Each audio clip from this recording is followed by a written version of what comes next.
There are no human-controlled fighter planes that can outmaneuver a HK jet without killing its own pilot. When these things fly overhead, you stay grounded. If you're flying and they show up on radar, you punch out and hope it doesn't swoop around looking for your chute. These are the realities of air combat in the future war.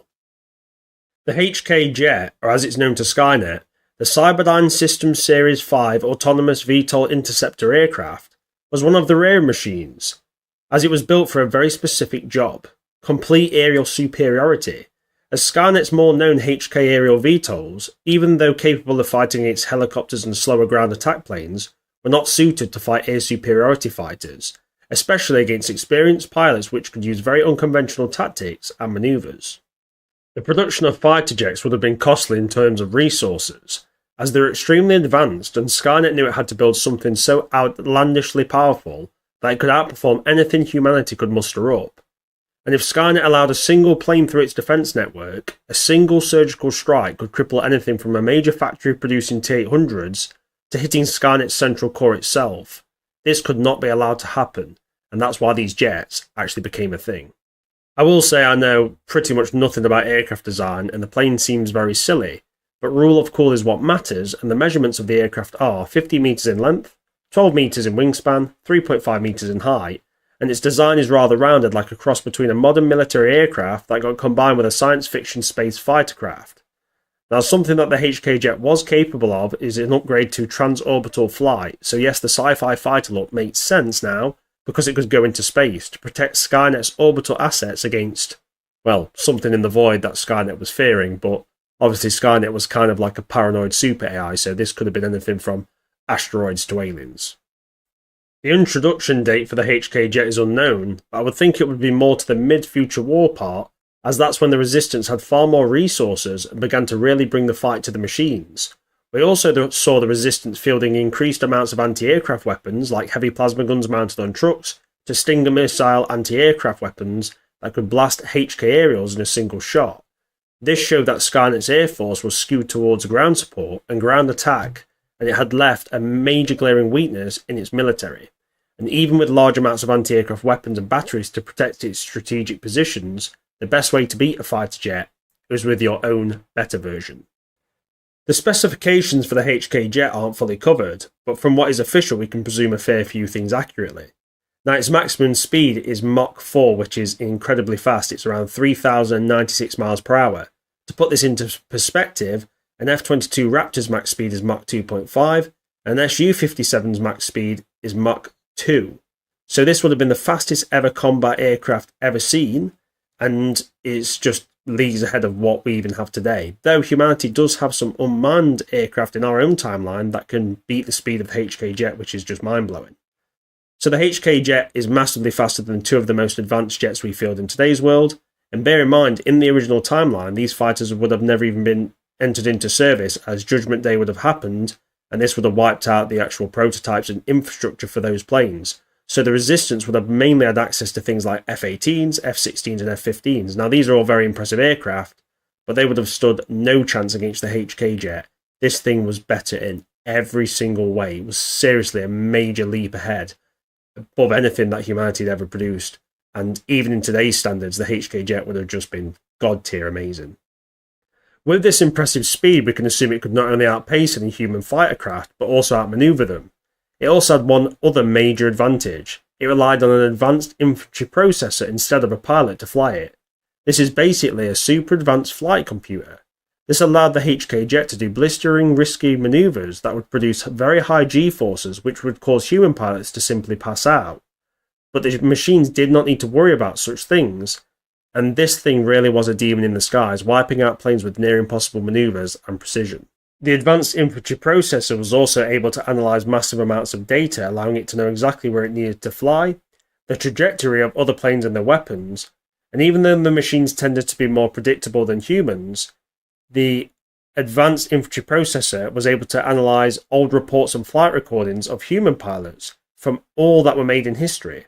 This means the HK jet was able to predict with great accuracy what a human pilot would do, and then counteract these, making it very improbable that you would actually be able to beat one in a fight.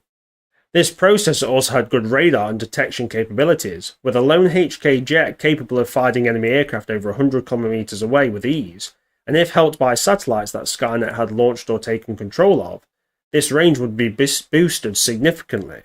Now this means the Resistance has very little chance of its aircraft launching surprise attacks or sneaking into Skynet territory. It makes a fight in the skies inevitable, and it looks like a fight they would lose pretty much every single time. Also, the fact that it was without a human pilot allowed a large saving on gear that would normally be required for a human jet. For instance, no pilot's console, no need for an ejector chair or oxygen tanks. This thing was a killing machine with every single component built towards the goal, no need for safety and comfort. The biggest weakness I can see is that everything is reliant on sensors and cameras, and with the advanced nature of air combat, we could see the Resistance using advanced jammers and electronic warfare to interfere with the HK jet. And without a pilot with their natural sight and sensors to pilot the craft, Skynet's superjet might be sent crashing to the ground without a single direct weapons hit.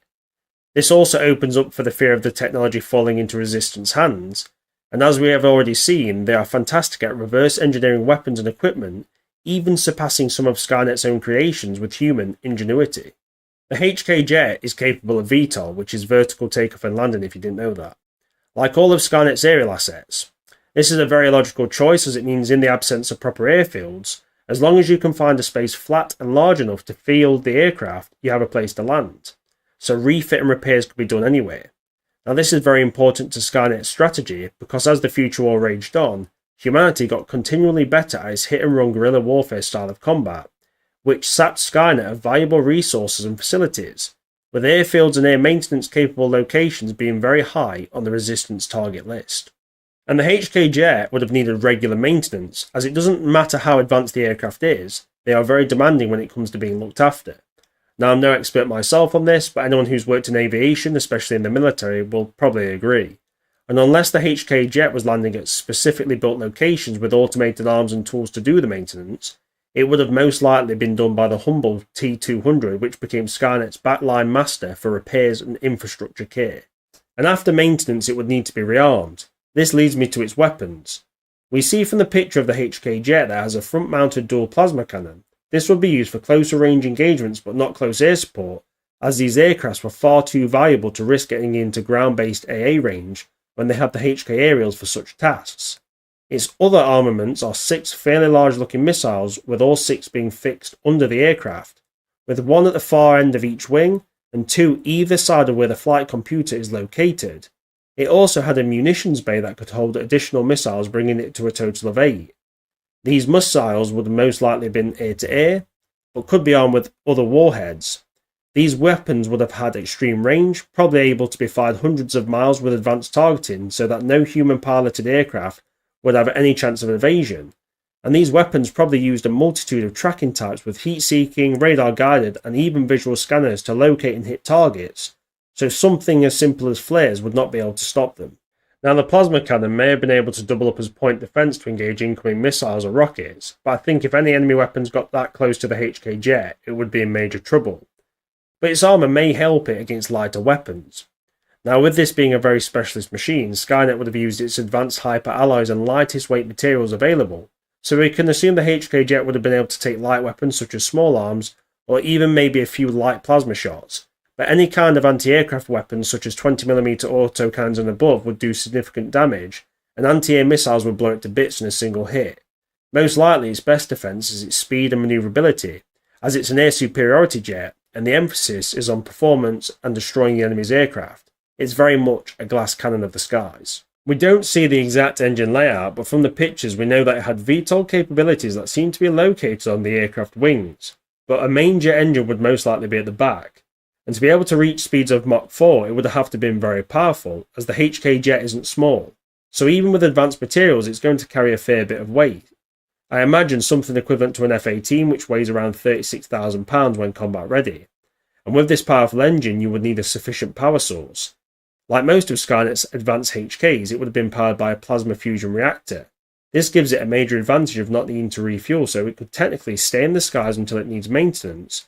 And without the flight computer needing to eat or sleep like a human, you have an air superiority fighter that can stay in the air smashing human aircraft until it's out of ammo, which means a lot of dead Resistance pilots and a lot of shot-down resistance planes. So that's the HK jet, everyone. Bit of an interesting one. Obviously not too much official information, so I had to go with what we had and kind of fill it in with, what made sense for Terminator and Skynet. And I just thought it was an interesting one to cover because most people don't even know that Skynet had an air force other than the standard HK aerials. So yeah, hopefully you've learned a lot and you've enjoyed the video. I enjoyed bringing it to you. And thanks for watching, guys. And as always, you have a beautiful evening.